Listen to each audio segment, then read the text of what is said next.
Welcome back, everybody. Thank you for tuning in to our podcast, Church Culture, your favorite podcast. Just a few things before we get into the podcast today.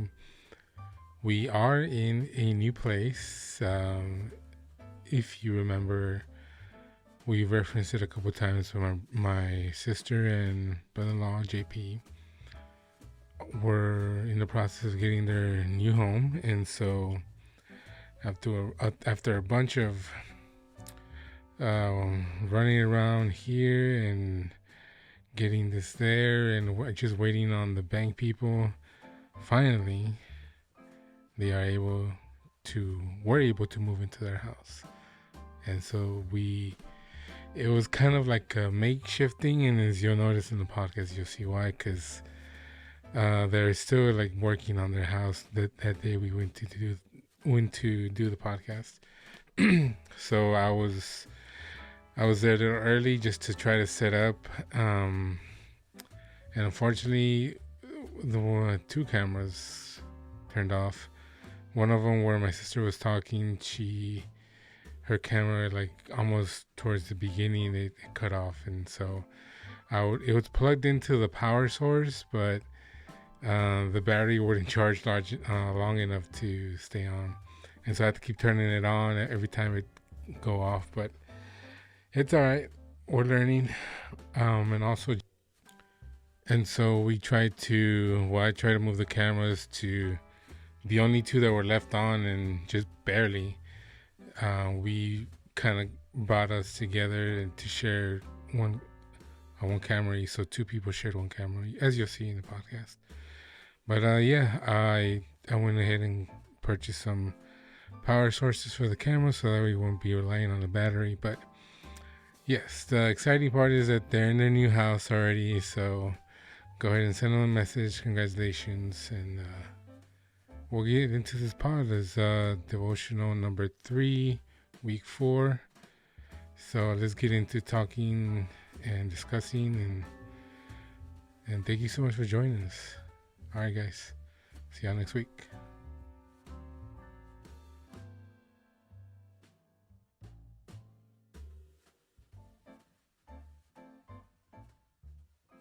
Welcome back, everybody, for another awesome week recapping the Bible. This week we read chapter 32 all the way to the end of Genesis. So we finished Genesis, and tomorrow we're going to start Exodus. So last thing we read, if y'all are paying attention and following along, Jacob leaves Haran, where he was living with Rachel and all his wives and all his kids, and with his father-in-law. So God tells him to go back to the land where his father Isaac is in Canaan, and that's where we left off. Anything? All of 32 to 50 is crazy. There's a lot of wrestling. There is God killing people. There is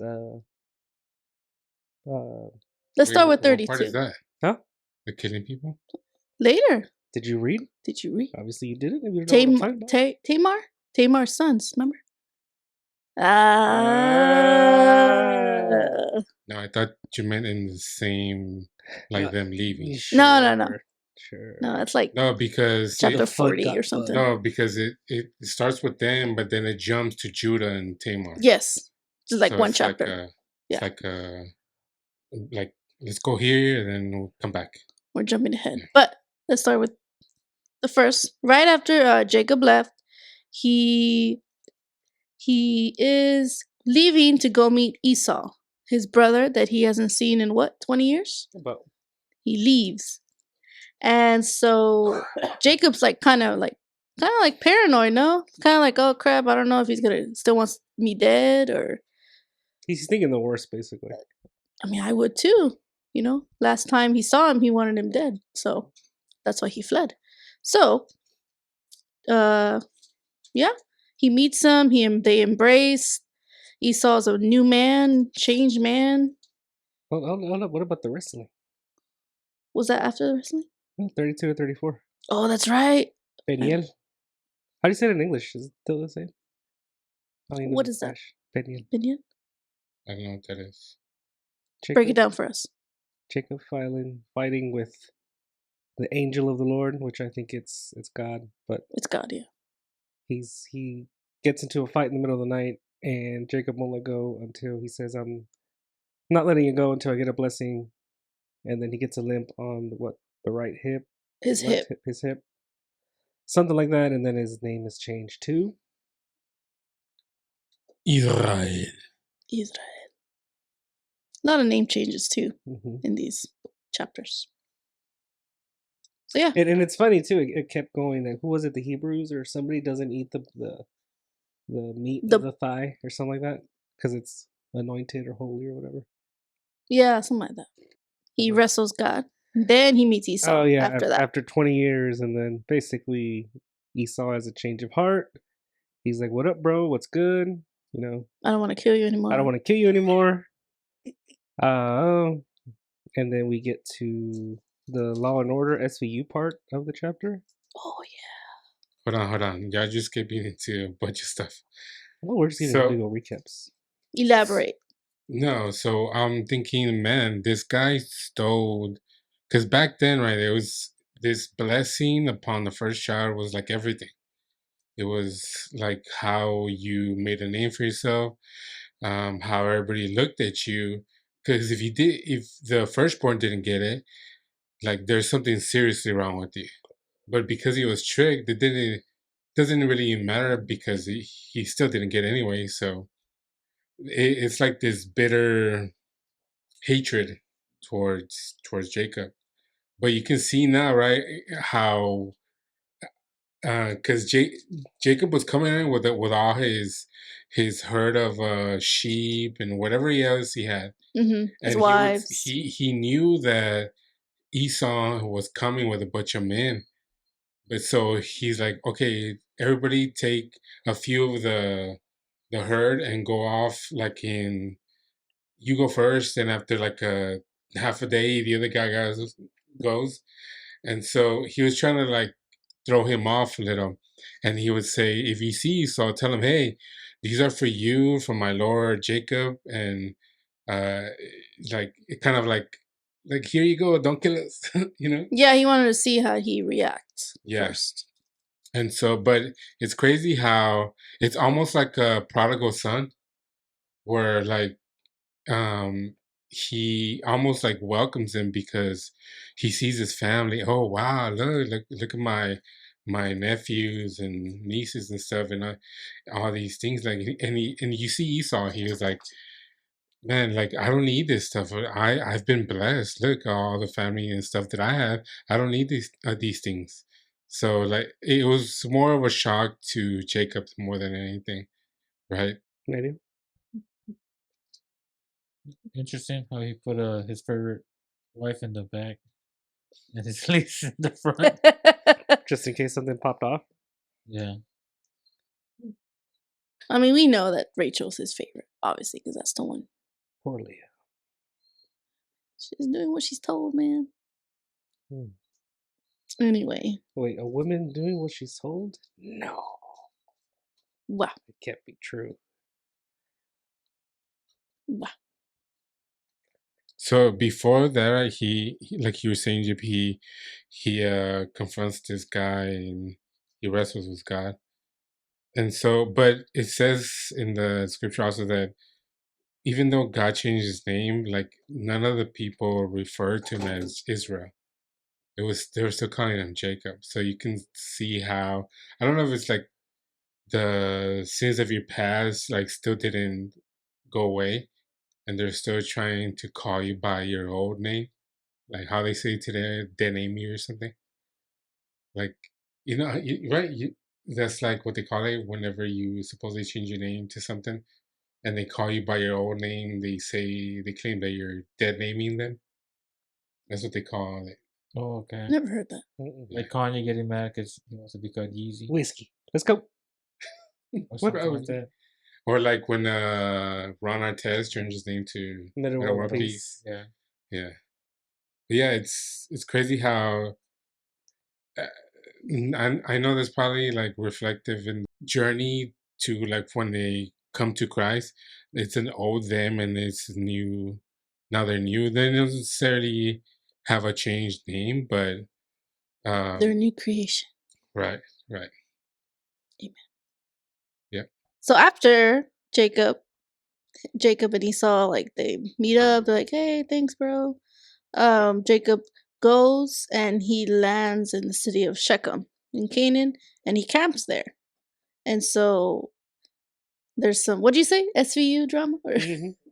Yeah, literally. Dinah, is that her name? Dinah. Dinah. Let's go. Jacob's only daughter is raped. Dun, dun. Da-da-da-da. If I insert that, I'm probably gonna get copyright, so I won't do it. We'll do it. Wow. We know it. Anyway, so Dinah gets raped by some men in the town, and her whole family's furious, obviously, right? Jacob's trying to keep the peace, but his brothers are like, "Nah, bro, you touched my sister," and blah blah blah, right? Straight And up massacre. literally, it was two of them. No, it wasn't. It was Levi and what was the other guy name? It was mainly the two brothers that led it, and so they just started killing all these guys. Wait. So what happens before? Because this happens, and then the dad of Shechem, whatever, he goes to Jacob, and they both talk, and they're like, "Hey, let's settle this. We don't want people to die. Like, Oh yeah. okay, like, can my son take her since she already, I mean, did the deed, whatever. So, like, instead of you trying to kill us, just y'all take our daughters, we'll take your daughters, and we'll just get together. You can circumcise our guys and males, that way we can like live together peacefully, right?" And so, and they came up to this agreement that that was gonna happen. But then what happens? The sons, they don't like the agreement. Well, they took advantage of the agreement. Oh yeah. Because that's when they did it, after the agreement, and when they were in pain, that's when they took advantage of them. But you see, right? That's sorry about that. So, but you see how it's more like damaging. I think it's more of a like a dig to Jacob because of all the things. It's all that his sins are coming. That's what my opinion. Like all his sins are coming back to like get him. You know, it bit him in the butt because it even his sons betrayed the oath. Because now everybody's furious and everybody knows that Jacob can't keep his word because if you make a deal with him, they're just gonna kill you. You know what I mean? So it looked bad on Jacob, and I think that's when it flipped on him. He was I think that's when he finally realized, oh, okay, yeah, all these things that I've done are finally coming back to bite me, and I have to be different from now on. I don't really think he had like a fully repentive heart until then. I don't know. That's my opinion. What do you think? Yeah. Manny? Well, yeah. I don't know. Yeah. Alrighty. So like you said, Jacob is realizing, he has to be better, get better, whatever. So now that, the whole town hates them, they have to leave.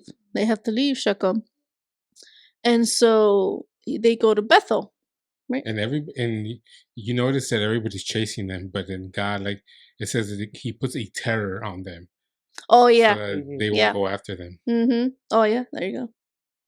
So no one will pursue him. That's true. And it all started from a curiosity. What do you mean? Yeah, because the girl, remember, she was just curious to go to the city and this and that, and then that's when it happened. Oh, but also she let herself get played by this guy, this smooth talker, Shechem. Yeah, because you can tell that it says right that he was like a smooth talker or something. Yeah. Yep. So they leave, and then a couple verses later, we see that Rachel and Isaac, like they finally go see them. They finally go meet Isaac, his dad, and then they die. Well, Rachel dies 1st. But how did she die? Giving birth, right? Yeah, giving birth to the final son, Benjamin? Benjamin. Jinx. And Jinx, you my house. and so you would see like, oh, now Joseph has a brother, and now because Joseph was the favorite, right?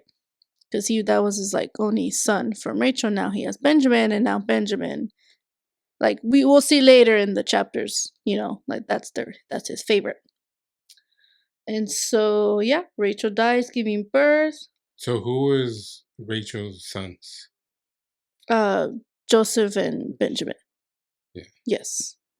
It's just funny how it's crazy to think that he had favorites. I know. Well, anyway. Thing up to that is the Judah and Tamar, right? Well, then Isaac dies. Mm-hmm. He comes home to his that's right. father, and he lived 180 years. Dang. And Esau and Jacob buried him. Okay.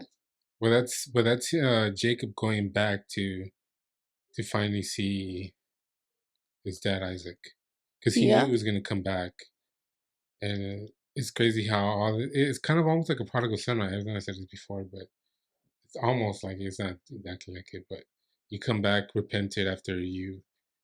It's not so much that the son was like living and spending all his inheritance or whatever, but it's more like just Jacob coming back to like, hey, I totally messed up. I shouldn't have done like this. Like I'm here. Like I'm sorry, kind of. And we'll see here in the next chapters, it's the same thing. It's the same thing with Joseph. And so there's a whole chapter that it lists Esau's descendants. So I guess that's good, right? Like, 'cause remember he was not he was the firstborn, but he didn't get the blessing because it was to Jacob. But he still turned out good though. Yeah. I think he had all these descendants, all these kids, and so that's worth noting. That's worth seeing. But I think it's worth noting too that it is not from the line that God wanted. You know what I mean? It's not what, because he ended up marrying a Canaanite woman. That's true. But a lot of Isaac's sons, they also married Canaanite women. You mean Jacob's only sons? Judah was the one that was Jacob's sons. But yeah, that's true. So then we get to Joseph. Wait. Judah.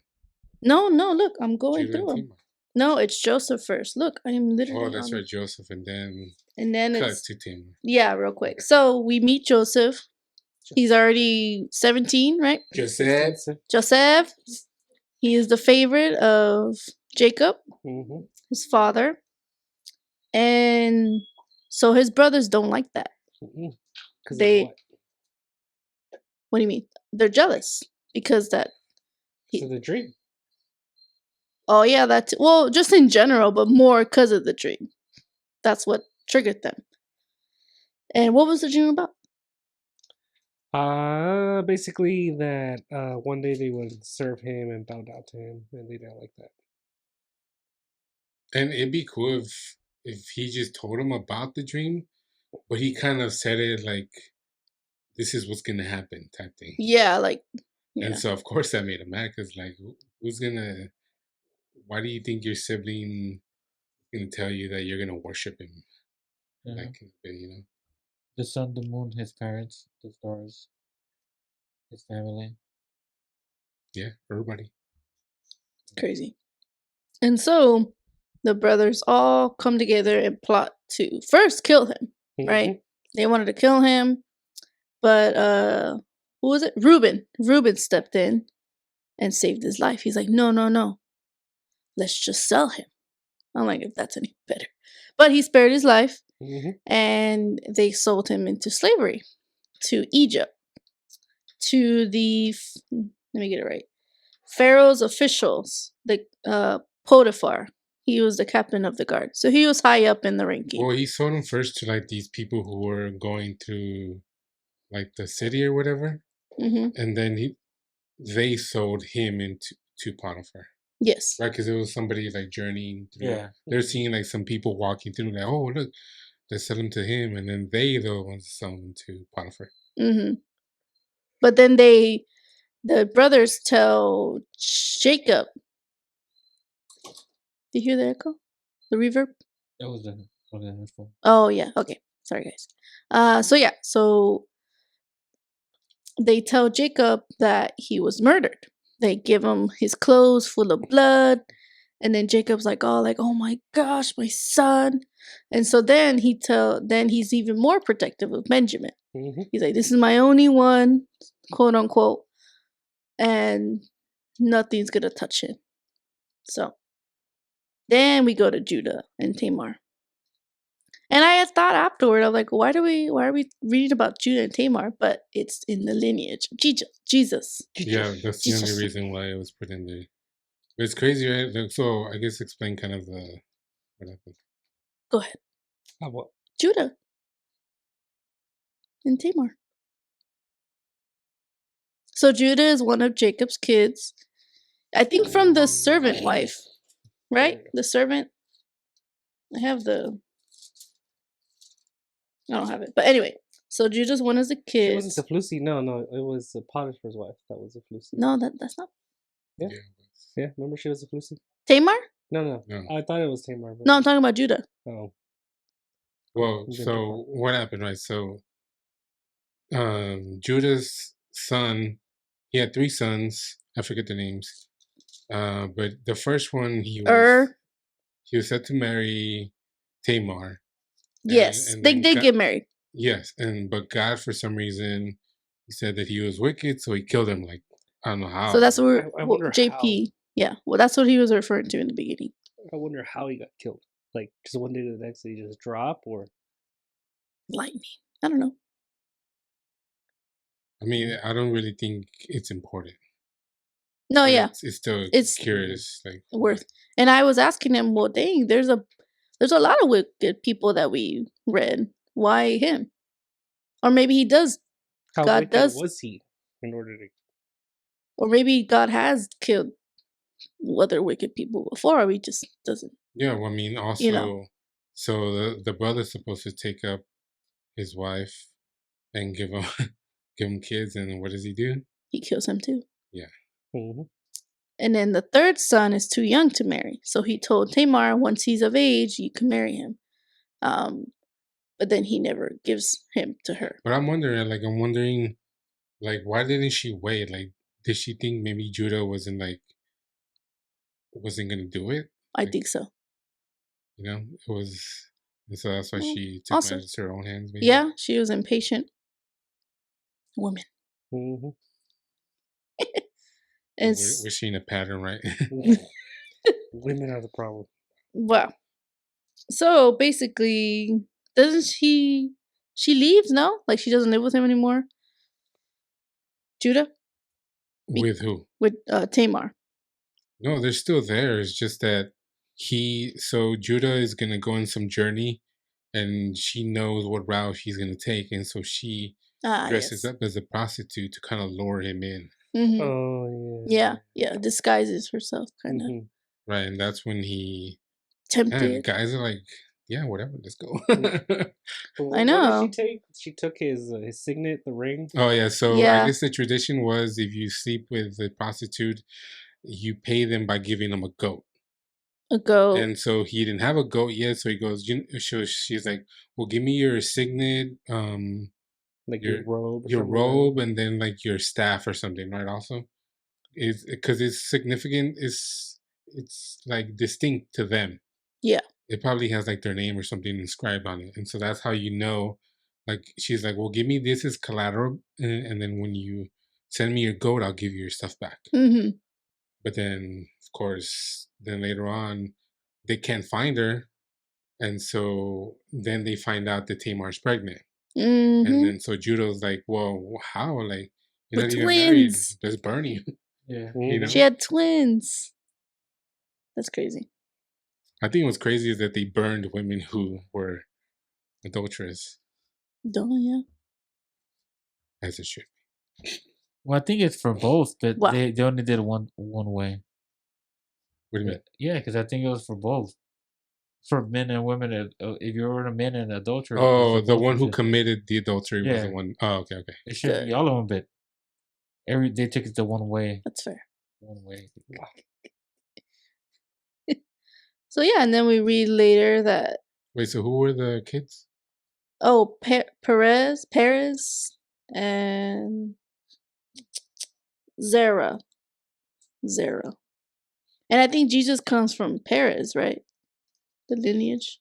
Jesus, I think Perez. Is it? Probably. Yeah, I think so. I have to go to Matthew. But I think in Numbers it shows like the genealogy. or Matthew too, the beginning. Yeah, Matthew has all the. No, so and so begot so and so and so and so begot so and so. That one. Big God. Yeah, look. Judah, father Perez and Zerah, who was Perez, the father of Hezron. Yeah, so Perez. Good job. So yeah, that's why.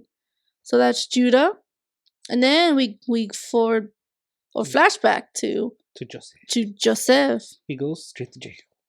He goes to jail. Oh, he's taken to Egypt, and Potiphar, the official that has him, he bought him from the Ishmaelites who had taken him there. So, but it's interesting to know. And I was listening to the lady, the one with the Bible recap. She was saying that she noted that there was a couple times in this chapter, particularly, that it said the Lord was with Joseph. The Lord was with him, and so he was good. Even though he suffered, he was a slave for 12 years, 13 years, something like that. God was with him, and so I thought that was pretty cool. Everything he went through, and he even who was it? Potiphar's wife or somebody's wife kept seducing him. Yeah, Potiphar's Oh wife. yeah. Right? Remember? And he resisted. He stopped. He even had to run away because she was getting all near him. All these women, making us look bad. And so yeah, She did the same thing, right? Like with the clothes and stuff, or no? Or something happened. At the end, she took his clothes. yeah, some of that. So, but yeah. So then, I guess Potiphar saw him do it, or quote unquote thought he actually touched his wife. So he put him in prison. He put him back in prison. And again, it said the Lord was with him. He showed him kindness and granted him favor in the eyes of the prison warden. So he was in charge. He was put in charge of all those held in the prison, and he made responsible for all that was done there. What was how the lady referred to him? Oh, the model inmate. Model in me. Good job, Joseph. Well, And it's yeah. crazy because it's like a little foreshadowing, but also with the Ark of the Covenant, wherever the Ark was, everybody was blessed. Mm. And so Yeah. it's kind of the same thing with Joseph. And so wherever he was, didn't matter what situation he was put in, like he always flourished.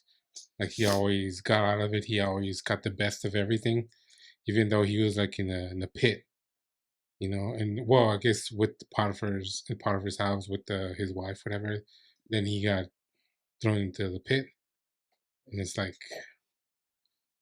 I mean, anywhere he went, like he kept like going up in rank for some reason. Even So in prison. that's what you're talking about, his That's crazy. his favor. Yeah, no, that's true. And so while he was in prison, he met these two guys that were part of the Pharaoh's staff, right? The cupbearer and the baker. I guess they didn't do their job right, so he put them straight to jail. Mm-hmm. And so they were having these dreams, and they're like, I don't know who to interpret them, or who can tell me what this means. And Joseph's like, I can. And so he interprets the dreams. One of them was no, he didn't say I can. He's like the only, because remember they were trying to look for like brujas and stuff like that. Oh yeah, magicians. So he's like, if you want to find out what it means, just ask the person that gave it to you. Okay? No. Who gave it a what? God, that he gave the dream. Oh yeah. He's like, God's the one that can really interpret them. Yeah. So then he, both of them have a dream. One is good, one is bad. And so, how did it go with the dream? One was gonna end up dead. Oh yeah, in 3 days. In 3 days, And in 3 days was Pharaoh's birthday or something, some birthday party. and then the next one in 3 days they were gonna be released or something like that. Yeah, or be back promoted or something like that. back into the where they were. And so Joseph told them, "Oh, remember me when you're back in."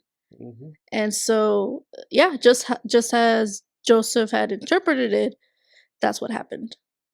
And So do you think that, because I think whenever it was one of the king's birthdays, I think the custom was to release a prisoner or something. Like I think they would vote or something, or was that it? something like that. But the other person would die. So I think that's what Mm. happened. Right? Mm. Yeah. What a birthday celebration. Wow. Yeah. And so, and then it was noted at the end that the guy that was saved, he did not remember Joseph. So one of the questions here is, I don't know if you want to answer it. It's which part of Joseph's story was most heartbreaking for you? The family betrayal, the lies he endured from the person in power, the forgetful friend? Moses, the author of the passage, continues to remind us that God is with Joseph in all of this, yet his life is far from easy. Have you ever felt like God left you alone in your pain? Did Joseph's story comfort you? Why or why not? Hmm. Daniel, thoughts?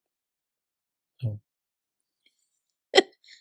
Probably to me was the betrayal in the beginning, the family. Like, yeah, maybe he instigated it a little, like, oh, I'm the favorite, whatever. But ultimately, it sucks, like, what can he do? What can he do to not be the favorite? Like, I don't know. That was the But most also, I think he heartbreaking. played into that. Maybe I that's what I said. think Maybe I he don't did. believe. Yeah, like brothers and stuff, they can be tough, whatever. But I think he also played into it. I think he kind of instigated it. Kind of buried his own grave, per se. Yeah, but I mean, damn, would he have thought he was gonna be killed, or that's No, what they I first don't wanted? think everybody knew that all siblings would fight, but I think he pushed it a little too far. So it's Joseph's fault. No, not really, but also his brothers were kind of like they took it too far as well. They all went too far. Well, his dad too. He took it too far by True. treating him so special that all his brothers were mad at him. Yeah, it's everyone's fault. Yeah, that's a good point. So maybe all this that happened to him, it humbled him. He actually realized, oh, right? Didn't it say it in the text, like Joseph saw all that God had done, and he changed his ways, and because he could have easily, I was jumping ahead, but when he finally, after the famine, he sees them, he sees his family, he could have easily just like, oh, not fed them, or Oh, but do you think it's some like an arrogance almost that God already spoke to me? He told me what's gonna happen, so I'm still gonna like mess with y'all. well, It could be because, like, for example, if let's say the Spurs and Rockets are playing, and God comes to me in a dream and tells me the Spurs are going to win. Obviously, I'm going to go to Houston and be all cocky. Hey, the Spurs are better. Blah blah blah. There's going to be some sort of arrogance, some sort of I'm going to brag on what I know. Because also Joseph was young, right, when all this stuff was happening to him. So Yeah. when you're young, you're still kind of like you still want to get back. You want to whoever wronged you or is bullying you, you want to get back at them. So you kind of want to go extra hard. Yeah. bullies. So after all that, Pharaoh starts to realize, or I guess finds out, that Joseph interprets dreams, Mm-hmm.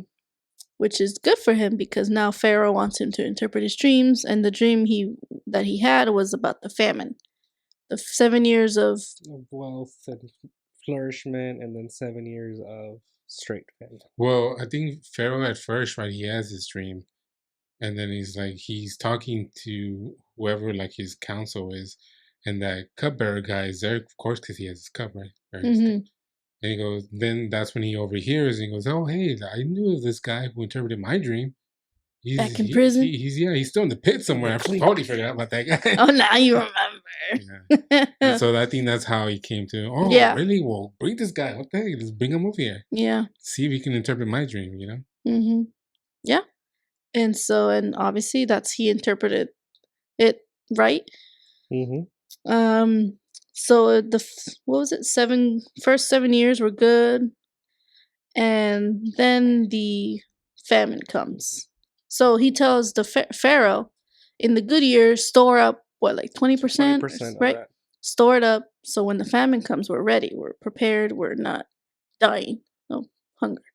And so that's what he does, because now Pharaoh sees him as a wise, kind of not counselor, like an advisor. Advisor. There you go, like right hand man. It's funny how Joseph was like, "Hey, you need someone to help you out," like kind of putting himself in that position to do it.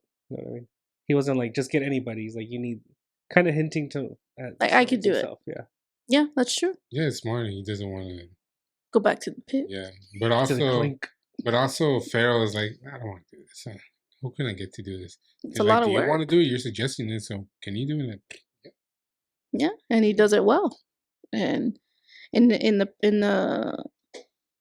process, he gets a wife.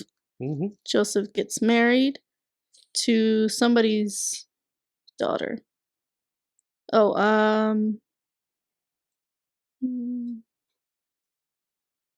daughter of Potiphar, priest of On, to be his wife. And yeah, and so it says Joseph was 30 years old when he entered the service of Pharaoh. So it's already been 13 years since he was sold. And now he's at the head of the table. He's at the head of the council, and he's managing all this food, all this kind of crisis that, there's a famine coming. And so now the famine's here. Back at where Jacob is, they are hit pretty hard as well. And they're like, okay, well, the brother's like, we need to go to Egypt because that's where the grain is. And grain is used for a lot of different foods, so that's why it's very valuable. And so Jacob sends them, but not Benjamin, because he doesn't want anybody to touch Benjamin. He's very precious to him. He doesn't want him to get hurt. He doesn't want him to end up like the same fate as Jacob. I mean, Joseph, quote unquote, because Joseph's dead in his eyes. And so all the brothers go to Egypt, and Joseph immediately knows who they are. Mm-hmm. Did he accuse them of spies, or weren't they accused of spies? Yeah, because he wants to see how they are, kind of like, like you were saying earlier, mess with them, test them. Like, oh, who are you? Do you think it was more of like oh man, so I see my brothers, right? They're the ones that cast me out, and they're the ones that sold me into slavery. So how is it possible that these guys are here and me not try to mess with them? Kind of, sort of. Do you know what I mean? I mean, I do the same thing. I don't blame him. Yeah, because it was like you know what? Let me just get back to them a little, and then I don't know. Maybe I can. Like, I don't want to be totally mean to them, but also I don't want I don't want them to die. You know what I mean? Yeah. So Joseph kind of wants to get back at his brothers a little bit. But I think also mainly to see how they are. Like, are they still like... He's being careful, basically. They still want to try to kill me. Are they mad? Did they forget about me? Do they even recognize me? Like, because he does, but I guess they don't. Yeah. Which is interesting. And also, he still uses his interpreter because he doesn't want them to know that he knows Hebrew. Mm-hmm. So just to, I guess, throw him off the scent. And so I think he really doesn't know what he's gonna do. Of course, I think he knew in the dream that he had in the beginning, right, that he was going to his brothers, whatever, were gonna like bow down to him, whatever. But he didn't really expect it to be then, or like he didn't know the date and time, so he didn't really have anything prepared. So he kind of like panicked. Oh damn! Like, let me just trick them, pretend I don't know Hebrew, whatever, and then let me have an interpreter so they can talk to them. Let me accuse him. I don't know. I think he just panicked. It's like a panic thing, you know. It's not really planned. I think as he was going along, he kind of like was giving in because you can. I think it says that he would turn away, go to another room, and cry or something. Yeah. You know what I mean? Yeah. Very emotional. And so, so then he tells them, well, he wants them to bring Benjamin. He wants to see that they actually have another brother. And so he keeps one of them in jail until they bring Benjamin. And so obviously Jacob doesn't want this, but the brothers go, oh, before that, he puts back their money in their sacks. I don't know if he intentionally or if he knew what they would think, like, but they were like panicking. They're like, "Oh crap!" I think he was still messing with them for some reason. I don't know. I think he for some reason I think he still wanted to get back at them, especially like the older ones, right? Because it's funny that he put like double the amount on. What was it Simon? Or wait. Benjamin? No, Benjamin. No, that's when. No, he put the no, that's silver later. cup. That's later. Yeah, that's silver later. cup. Yeah. Later. Yeah. No, but I mean in the same thing. Like, yeah, he's still trying to, I think, get back at his older brothers, or maybe test them and see maybe what they would do. Yeah, what they would do. Are they still gonna like throw their brother under the bus like they did him, or are they gonna finally confess and say, "Hey, well, I don't know how it happened, but I take responsibility," or whatever? You know? Yeah, that's true. And so they go back for Benjamin. And, I guess Jacob finally agrees. But then that's when Judah stepped in, like, okay, if anything happens, it's on me. I take responsibility for Benjamin. And so that's, Jacob, I guess, was like, okay, fine. And so they leave. They take Benjamin with them. And then he sees him. And I think that's when he cries too, right? And then after he sees him, he invites them all to a feast at his house. And so, and he puts them in order of birth. And they start freaking out, like, how does he know what? And then they're still freaking out because of the whole, their money was given back to them. So I think also, like you said, I think Joseph is putting a little bit of panic in them. He wants them to panic. He wants them to, kind of maybe feel how he felt. I don't know. But so yeah, and then later he reveals he puts them all in a separate room, and he tells them, "It's me." Basically, it's me. I'm Joseph, and they all start to cry. It's funny that in that feast it notes that Benjamin got extra portions. Oh yes, he was favored. Yes, he got more food. Well, also because Benjamin is like his full brother. Yeah, it's his only. And he really, I guess he grew up with him more, right? Because he was like, Joseph was the second to the last, and then it was Benjamin. And so I think they might have grown up together. Maybe he had his back, he had his. And so I think that's why he was looking out for him more. Because I think the other brothers were like way older than him, no? Yeah. So. Yeah, way older. So I think he related more to Benjamin. That's why he probably gave him more of the stuff. But also I think to like see how the other brothers would react. Like him getting more, like, why is he giving him more? Like, that's so weird that he would do that. Like, how does he know him somehow? Or does he just want to take him away from us, maybe? I don't know. So yeah, so he reveals himself, and then now Joseph wants all his family to live there with him now. And so Pharaoh's like, yeah, bring your whole family, bring your dad, bring them all from, I think they're in Canaan, right? And so, yeah, so he goes. I think she noted that it was like 400 miles. So it's a long trip. So Joseph goes to go get his father. Yeah, but you see how even Pharaoh was like, yeah, take all the supplies you need. Take my chariots, whatever you need. It was on his dime. Because it's a long road trip, so you can have food on your way back, coming on your way back. But and then it's funny, right? Because when Joseph shows up to his dad's, he's like, if Pharaoh asks you what you do for a living, like tell him that you're not a pastor because they despise pastors Oh yeah. or shepherds or whatever. It's an abomination. Yeah, like because it's an abomination to live and to talk and to eat with Jewish people Mhm. according to Egyptian law or whatever. Mhm. So it's just fun. And then and then they go back, right? They go back and hey Pharaoh, so here's my family, yay. There's And then like he asks 70 him, of them. and then he asks him like, so what do y'all do? Oh, we're shepherds. Like what the heck? You blew it. Like the one thing I told you not to tell. You had one job. But it's funny, right? It's crazy how God works. I don't know how he moved with Pharaoh, and he ended up just okay, cool. I mean, here you go.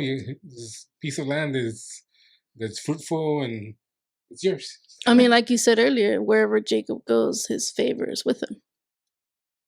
Yes. Plain and simple. Mm-hmm. It just sucks that it's that Pharaoh, right? The Pharaohs that he was very much in the favor of Joseph. It's just until the other Pharaoh comes in. It's like, oh. Mm-hmm. But yeah.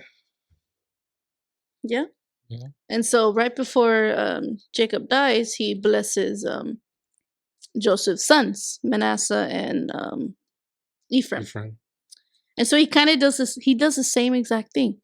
Trickery. But he did it. Joseph didn't do it. He put the right hand, the older one, and then the young one.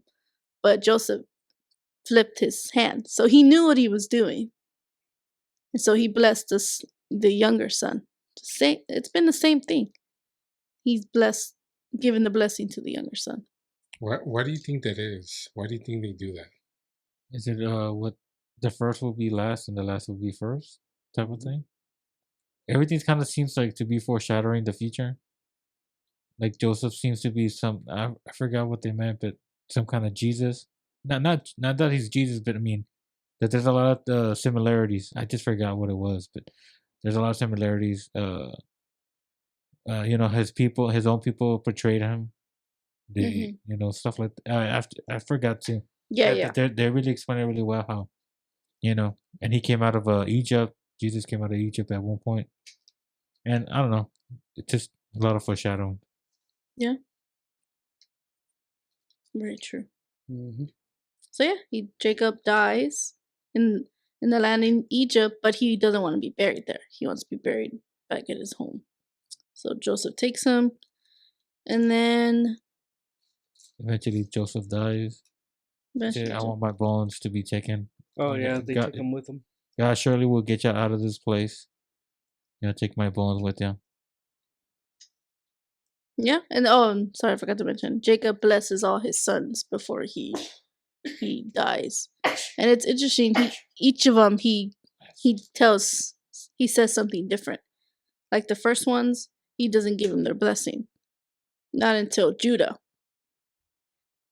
and then I guess that's where they get Lion of Judah. Maybe I don't know, some reference to Judah, and then then Jacob dies, and then Joseph dies. And that's it. That's how Genesis ends. Joseph's death. Mm-hmm. So what do you take away, Benny? Of Genesis or of Joseph? Just Anything. in general. Earth thing. Well, it's a sad story for sure. Very difficult. Very strong. I guess man. What can I say? I don't know. In the midst of hardships, how he could just continue to keep going and doing the right thing is, when he had all right to maybe do something he shouldn't have, but he didn't. So that's kind of interesting. Yeah. I go back to when Jacob's fighting with the angel or God, whatever. The meaning, I saw a meaning of what Israel means is that to have strife with God and man. So that means and prevail.